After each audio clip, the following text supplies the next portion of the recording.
chaque dimanche, on vous fait découvrir des livres, des éditeurs, des auditeurs. Enfin non, ça c'est vous qui découvrez effectivement le grand monde de la littérature. Vous avez entendu le poète-poète d'un Peugeot. Pourquoi ? Parce qu'aujourd'hui, on est ravis de recevoir Aline Peugeot. Aline Peugeot, fille adoptive du petit-fils du grand industriel automobile Henri Peugeot.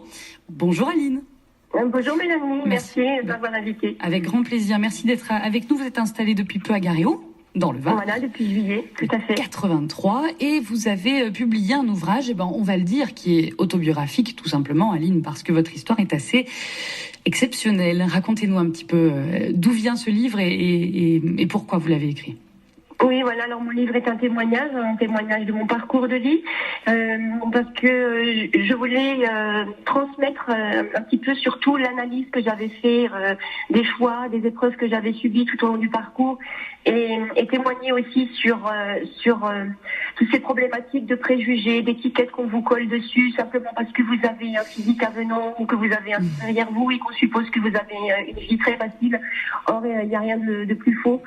Et j'explique aussi comment on avance difficilement dans la vie quand on est en quête d'amour, quand on l'a pas d'office par rapport à des parents, parce que j'ai pas eu de parents géniteurs qui m'ont choyé, j'ai pas eu un foyer chaleureux. J'ai eu une mère génitrice qui m'a gardée jusqu'à l'âge de 2 ans, puis après j'ai connu la DAS.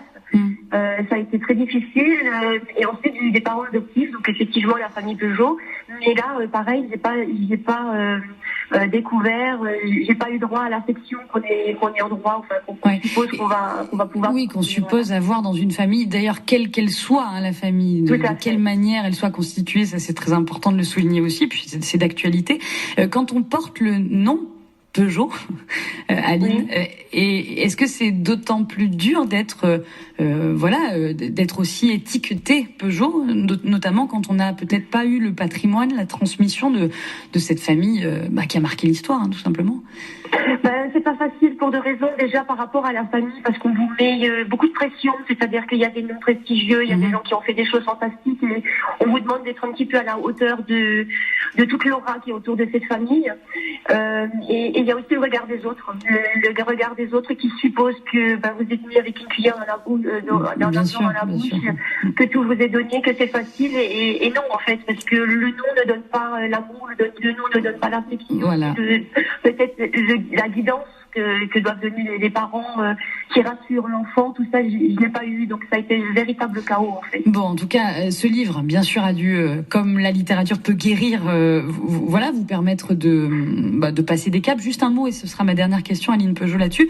Vous pensez que cet ouvrage peut aussi se transmettre et accompagner celles et ceux qui sont dans une situation comme vous l'avez connue, effectivement, de manque, en tout cas, d'amour à l'origine. C'est d'ailleurs pour ça que je l'ai fait. C'était pas un livre que j'ai écrit pour faire ma propre psychothérapie, parce que justement j'avais été reconstruite, que je voulais en faire le partage, pour que d'autres personnes qui sont dans ces situations ou qui s'y retrouvent puissent avoir un autre regard et puissent se relever. Voilà, c'était surtout ça que je voulais partager. En tout cas, merci. Et puis on est heureux aussi et heureuse de vous accueillir dans la région, à Garéo. Bienvenue en Provence, Aline Peugeot. Merci, j'aime beaucoup. Attends, il y a un lieu que vous aimez particulièrement dans le Var, là, à Garéo, ou pas? Tout ce qui est proche de la mer, donc pas forcément Brignoles et Garéo lui-même, mais plus au bord de la côte, Nice, Toulon, oui, je vois la mer. La mer toujours aussi belle, voire plus que toutes les histoires d'amour. Merci beaucoup Aline Peugeot d'avoir été avec nous. À bientôt. C'est moi qui vous remercie. À bientôt, au revoir. Du chaos à l'éveil spirituel, le parcours du médium hors norme. Oui, ça arrive, on est en direct. Et c'est le livre d'Aline Peugeot que vous retrouvez évidemment dans toutes les bonnes librairies ou sur les sites internet qui permettent de commander des livres en ligne. Vous voyez ce que je veux dire? Très bien. Allez, il est 11h moins 10.